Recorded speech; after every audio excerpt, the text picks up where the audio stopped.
कल हक की आवाज़ को दबाने वाले दबाना चाहते हैं लेकिन दबा नहीं पाएंगे। और मैं तो यही कहूँगा, देखिए मुसलमान डरने वाली कौम नहीं है, अल्लाह ताला पर भरोसा है, बस मुसलमान होना शर्त है, फिर नफ़रत शुरू हो जाती है। मेरे ये समझ में नहीं आता कि मुसलमानों ने आखिर देश का या किसी का क्या किया। और हर लीडर, हर ज़िम्मेदार आदमी हक की आवाज़ उठाए और बहरहाल नाइंसाफ़ी को या जुल्म को बर्दाश्त करना, मैं समझता हूँ ये भी अच्छा नहीं। और बहुत सारे लोगों पे केस लगा दिए, और केस भी ऐसे लगाए जो NSA, नेशनल सिक्योरिटी एक्ट, या gangster and anti social activity act 1986 वाला, जो डाकुओं पे लगता है, गुंडा एक्ट, जो डाकुओं पे लगता है, गुंडों पे लगता है, तो शरीफों पे वो लग रहा है।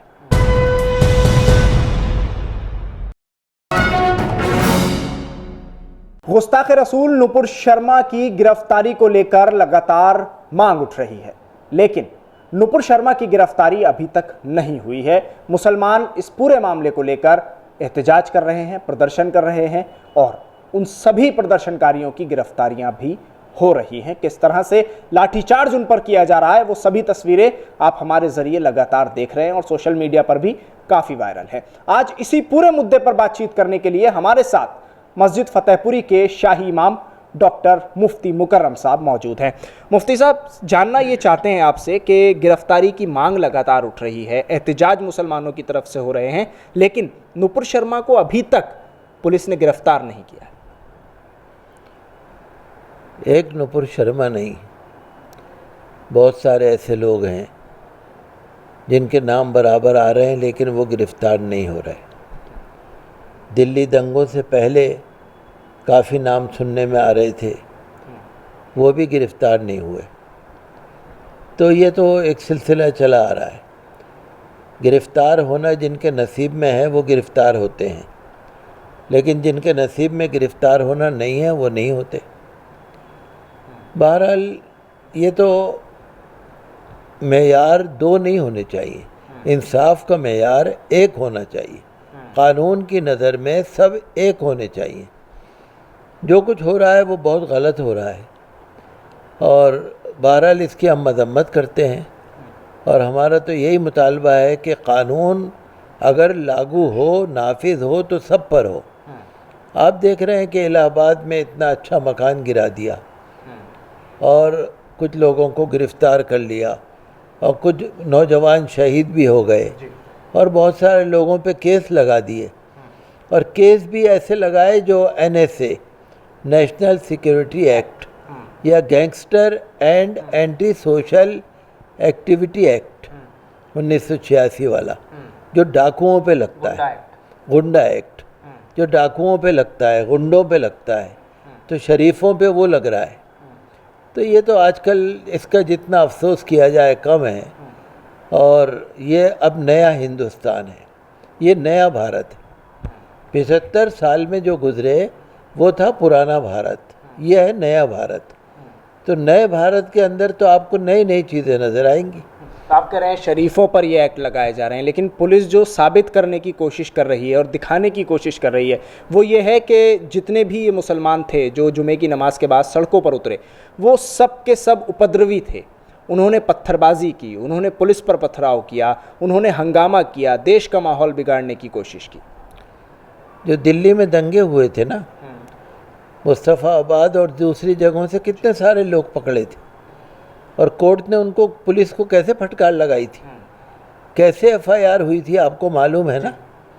तो पुलिस का तो रवैया है ये, पुलिस का रिकॉर्ड आप देखेंगे तो उनको तो फटकार लगती है, और ये सारे लोग बरी भी हो जाते हैं, और इनके पास कोई सबूत भी नहीं होता, और पुलिस वाले तो खाली हाथ ही रहते हैं। लेकिन 2-4 साल के लिए शरीफ लोगों को परेशान कर दिया जाता है, और ये लोग चाहते हैं कि मुसलमानों को डरा दें, लेकिन अल्हम्दुलिल्लाह मुसलमान डरने वाली कौम नहीं है। और हम ये नहीं कहते, जो हुकूमत का काम है वो हुकूमत करे, जो अदालत का काम है वो अदालत करे, जो सुप्रीम कोर्ट की जिम्मेदारी है वो सुप्रीम कोर्ट निभाए। हम ये नहीं कहते कि क्या गलत है क्या सही है, ये तो दुनिया देख रही है। इसके लिए तो हम यही चाहेंगे कि कानून का, इंसाफ का मेयार एक होना चाहिए और मुसलमानों पे जो जुल्म हो रहा है वो बंद होना चाहिए। जितनी जगह प्रदर्शन हुए हैं मुफ्ती साहब, वहाँ से जो मुस्लिम नौजवान गिरफ्तार हुए हैं, हालांकि कानपुर से जो दारुल उलूम देवबंद के वहाँ से जो खबर आई है कि देवबंद से 10 मुसलमान लड़कों को जमीयत ने छुड़ा लिया है, उनको ज़मानत मिल गई, लेकिन अभी बहुत सारी जगह ऐसी हैं कि जहाँ मुस्लिम नौजवान जेलों के अंदर हैं। तो मैं ये जानना चाह रहा हूँ कि जो गिरफ़्तार किया गया, प्रदर्शन करने को लेकर गिरफ़्तार किया गया, उसके बाद हर जुमा टारगेट पर रहा, पुलिस की निगरानी में रहा, हर जगह छावनी बना दिया गया। दिल्ली की शाही जामा मस्जिद की अगर बात कर लें तो वहाँ भी पुलिस बल लगाया गया, फतेहपुरी के बाहर बड़ी तादाद में पुलिस बल को लगाया गया। तो क्या एक तरह से कि अब जुमे को भी निशाना बनाया जाएगा? बस मुसलमान जहाँ भी होंगे सब जगह निशाना बन रही है, चाहे मदरसा हो, चाहे मस्जिद हो, चाहे कोई भी हो। मेरे ये समझ में नहीं आता कि मुसलमानों ने आखिर देश का या किसी का क्या बिगाड़ा है। मुसलमानों में ऐसी कौन सी चीज़ है जो नफ़रत हो रही है? बस मुसलमान होना शर्त है, फिर नफ़रत शुरू हो जाती है। हम तो यही चाहेंगे कि भारत की गंगा जमनी तहज़ीब बरकरार रहनी चाहिए। जिन्होंने जुर्म किया है, तौहीन पैगम्बर इस्लाम सल्लल्लाहु अलैहि वसल्लम, उन पर कानूनी कार्रवाई होनी चाहिए।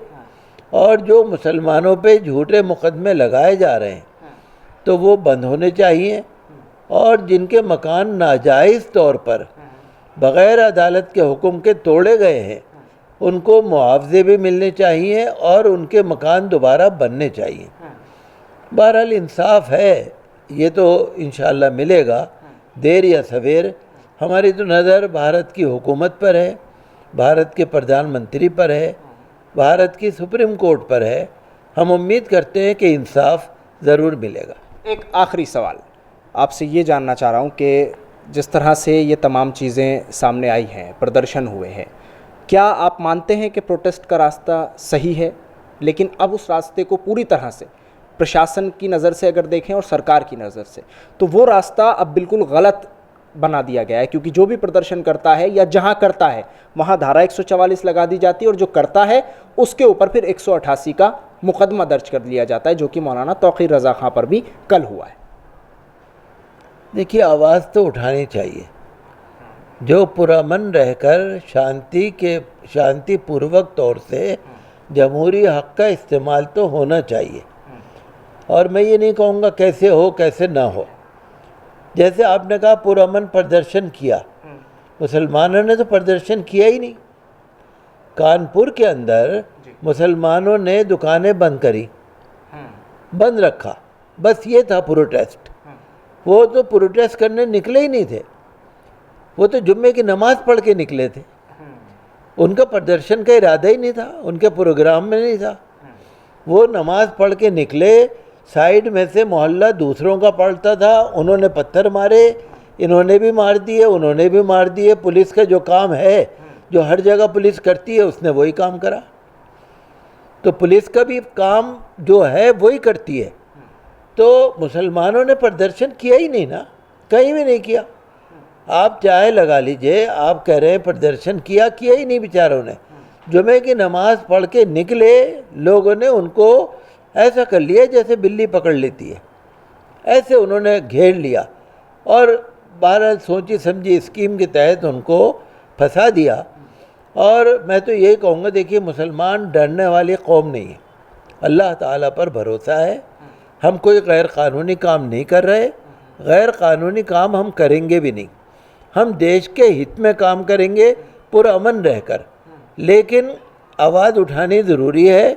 इसके लिए जो इंटेलिजेंट लोग हैं, जो सोशल वर्कर हैं, जो समझदार लोग हैं, जो लीडर हैं, जो रहनुमा हैं, इसके लिए जहाँ वो जो रास्ता मुनासिब समझे वो अपनाएं। बहरहाल हक़ की आवाज़ को दबाने वाले दबाना चाहते हैं, लेकिन दबा नहीं पाएंगे। हम कानून के दायरे में रहकर काम करें, इसके लिए हमें हमारे कॉन्स्टिट्यूशन ने इजाज़त दी है। तो FIR, जेल, इन सब चीज़ों से नहीं डरना चाहिए? नहीं, अगर खामखा हमारे ऊपर आ रहा है तो नहीं डरना चाहिए। हम गैर कानूनी काम कर ही नहीं रहे ना।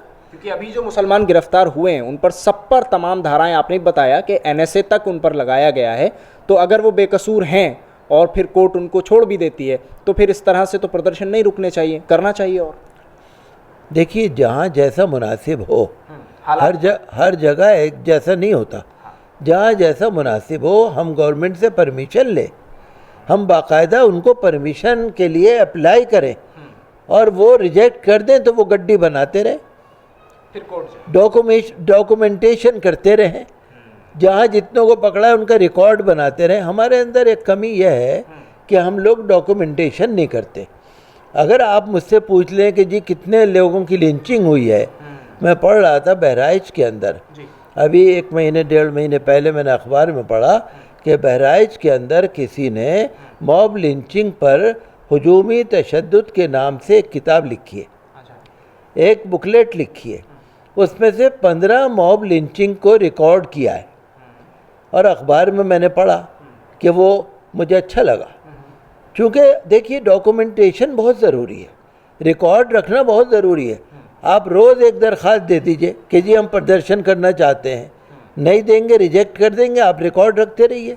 कल को आप कोर्ट में भी जा सकते हैं, कल को आप कहीं भी उससे काम ले सकते हैं। तौर पे मजबूती। तो मतलब ये कि जो भी कानून हमसे कहता हो हम उस मामले में करें, और हक़ की आवाज़ तो हर एक को उठानी चाहिए, और हर लीडर, हर ज़िम्मेदार आदमी हक़ की आवाज़ उठाए, और बहरहाल नाइंसाफ़ी को या जुल्म को बर्दाश्त करना, मैं समझता हूँ ये भी अच्छा नहीं होता।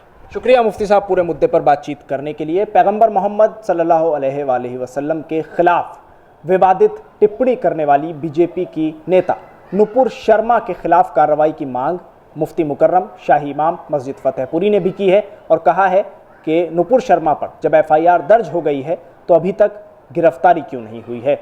मुफ्ती साहब का सीधे तौर पर कहना है कि हक़ की आवाज़ को दबाने की कोशिशें लाख की जाती रहें, लेकिन आवाज़ नहीं दबेगी, और जो संवैधानिक रास्ता है उसको इख्तियार करते हुए आवाज़ उठानी चाहिए। दिल्ली से न्यूज़ मैक्स के लिए कैमरा पर्सन नाजिम के साथ साहिल नकवी।